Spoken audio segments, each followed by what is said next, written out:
Padre Fábio, essa aqui também não quer se identificar. Padre, eu não consigo me perdoar por algo que fiz. Como faço para acalmar o meu coração? Minha filha, a gente só pode seguir adiante à medida em que a gente deixou limpo o caminho para trás. Não adianta. A nossa vida afetiva, se nós não nos exercitarmos na experiência da reconciliação diária, nós não vamos longe. Já disse isso aqui, Adélia Prado tem um poema lindo que ela fala: a experiência religiosa consiste, não é um poema, é um texto que ela escreveu, uma declaração que ela fez, sei lá. A experiência religiosa consiste desde a leitura de um texto sagrado, do observar formigas trabalhando e também de um olhar amoroso sobre nós mesmos.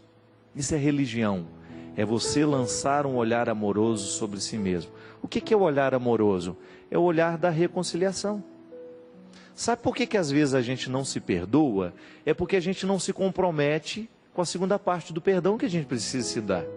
Como é que eu vou me perdoar se eu continuo agindo errado? Lembra, o exercício do perdão é contrato, igual eu estava dando o exemplo no início aqui do programa. Eu perdoo, mas a criatura perdoada tem que se comprometer com o perdão que recebeu. Tem que fazer um esforço para mudar. Se eu, ao me perdoar, não faço um esforço para a minha mudança, eu vou continuar patinando e não chego a lugar nenhum. E às vezes nós encontramos, gente, pessoas tão especiais, perdendo a vida, perdendo tempo, porque fica remoendo o passado, fica igual gado, né?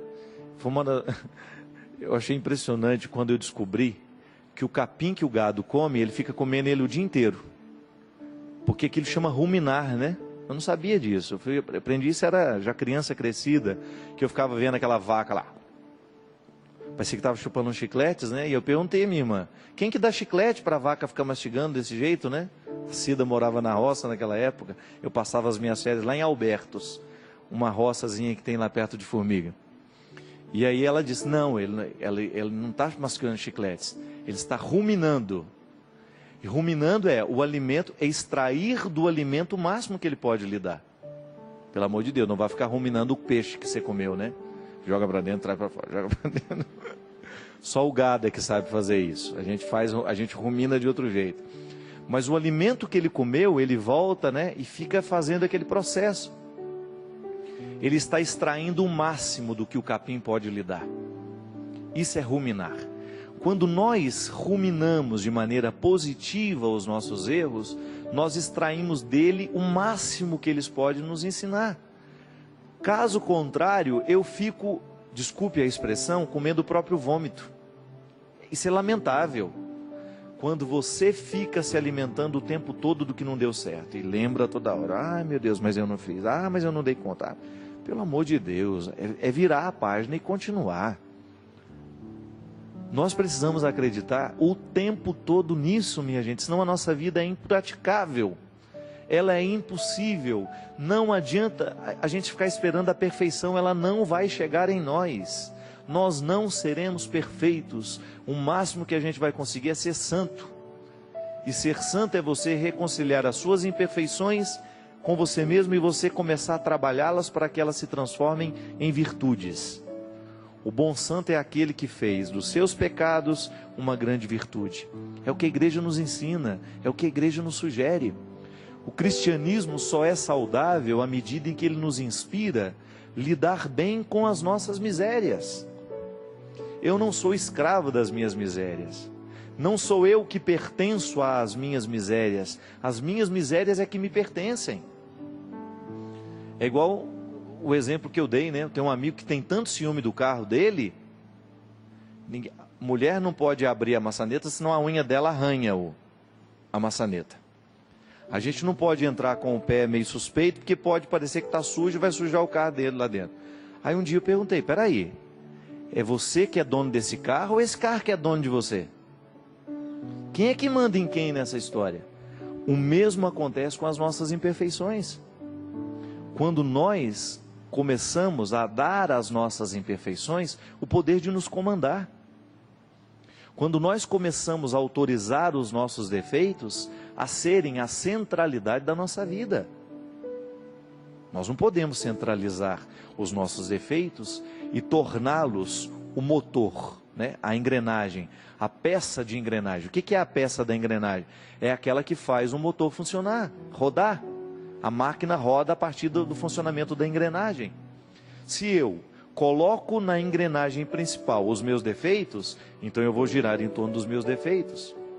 E dificilmente eu vou conseguir enxergar neles algum processo de mudança. Agora, se eu coloco a minha atenção nas minhas possibilidades, então eu vou colocar todo o meu empenho, a minha vontade nas minhas possibilidades. Por que o invejoso não vai para frente? Porque o invejoso vive olhando para o quintal do outro. Ele não é capaz de administrar a própria vida, mas ele deixa que o outro, com seu sucesso, fique administrando a vida dele. O invejoso, na verdade, o que ele é? É uma pessoa extremamente infeliz. Ele não consegue viver a própria vida porque ele quer a vida do outro. Ele não consegue construir a própria riqueza porque ele quer a riqueza do outro. Ele não consegue desenvolver os próprios talentos porque ele quer o talento do outro. Pelo amor de Deus. Toda pessoa de sucesso é sempre invejada. Isso não é um privilégio seu. Não. Todo mundo que alcança alguma forma de sucesso na vida será invejada. Agora, ela será destruída à medida em que ela parar para ficar escutando os invejosos. Não é verdade? Se a gente dá trégua àquele que tem inveja da gente, ele nos destrói. Agora, se eu, meu amigo, é aquela velha história, enquanto os cachorros estão latindo, a minha carruagem passa. Sua carruagem tem que passar nessa hora. Não pare para ficar ouvindo aquilo que não vale a pena. Não fique colocando a sua atenção nas palavras de quem não tem consideração por você. É muito bom, gente, a gente receber palavras que estejam comprometidas com a gente. Eu tenho algumas pessoas que às vezes me escrevem regularmente. E às vezes eu comecei a observar que tem algumas delas que só escrevem para falar defeitos. Que nos últimos 5, 6 e-mails eu não encontrei uma palavra assim de, olha, estava legal isso. Não, é sempre salientando um defeito. Eu não quero isso para a minha vida. Eu só vou aceitar a correção fraterna de quem sabe colocar o que diz de maneira carinhosa e que não faz da sua conduta excessiva de correções. Eu não preciso disso, eu já tenho maturidade suficiente para saber os caminhos que eu quero trilhar. Agora, os amigos que estão próximos me corrigirão na medida certa. Eu não quero dar a alguma pessoa que é apenas conhecida a autoridade de ficar me corrigindo todo dia. Bem, será que parou para perguntar qual é a opção que eu fiz? Por que eu fiz daquele jeito? Por que falei daquela forma? Não. Às vezes a pessoa já vem com a correção pronta porque ela acha que ela já tem a totalidade do conhecimento a respeito da sua verdade. Não, muito obrigado. E às vezes o nosso erro, a nossa infelicidade nasce disso. Quantas pessoas você encontra infeliz, mas infeliz mesmo? Eu encontro essas pessoas. Elas estão profundamente infelizes porque elas começaram a colocar o ouvido delas numa parede em que elas só escutam inveja. Não tem aquela história, a gente colocava o copo para a gente escutar, o outro falando mal da gente? Olha que imbecilidade. Vê lá se eu quero ouvir o outro falar mal de mim agora. Eu não. Quero ouvir correções fraternas, isso sim. Agora, o outro falar mal de mim. Eu me lembro uma vez, estava fazendo a tenda do Senhor com o Padre Léo. Aí eu estava falando assim, a gente estava dizendo, né, às vezes de pessoas que criam comunidade para falar mal do outro. E aí, ele falou, e você tem um trem desse? Eu que me livre de criar um espaço para o outro falar mal de mim. Já chego que fala, e é verdade. Às vezes nós colocamos o copo na parede para ouvir o que o inimigo está falando de nós. Cuidado. Porque às vezes nós fazemos a escolha errada aí. Para que querer saber o que não vai edificar? Recorda-se dos 3 filtros de Aristóteles? Aquilo que você vai me dizer é bom? É verdadeiro? Tem utilidade? Então, se não é bom, se não é verdadeiro, se não tem utilidade, para que você acha que eu quero saber isso? A mesma coisa. Às vezes nós passamos parte do nosso dia investigando o que o outro falou ou deixou de falar de mim. Não, muda isso. Se você tem esse hábito, começa a colocar atenção no que você pode. O que o outro fala de ruim de você, se não é para lhe edificar, esquece, não põe atenção. Não demore nem 2 minutos do seu tempo para prestar atenção naquilo. Nem 1 minuto. Volto a dizer, a correção que vale a pena é aquela que está no processo do comprometimento. O outro me conhece, o outro sabe quem eu sou e ele tem uma palavra para me edificar. Mesmo que seja de correção. Mesmo que seja para me chamar a atenção de um detalhe que eu preciso mudar e que eu não estava percebendo. Minha gente, nós podemos fazer essa comparação de maneira muito bonita. Quem fala do outro lado mal de nós e o tempo todo quer nos colocar tristezas e desesperos é o diabo. E o diabo se utiliza de pessoas para fazer isso com a gente. Quantas pessoas desistem na vida justamente porque deu ouvido ao diabo, mas não é o diabo chifrudo, é o diabo que anda no meio de nós, que tem saia, que veste as mesmas roupas que nós, que sorri do mesmo jeito que nós, que parece ser seu amigo, mas não é.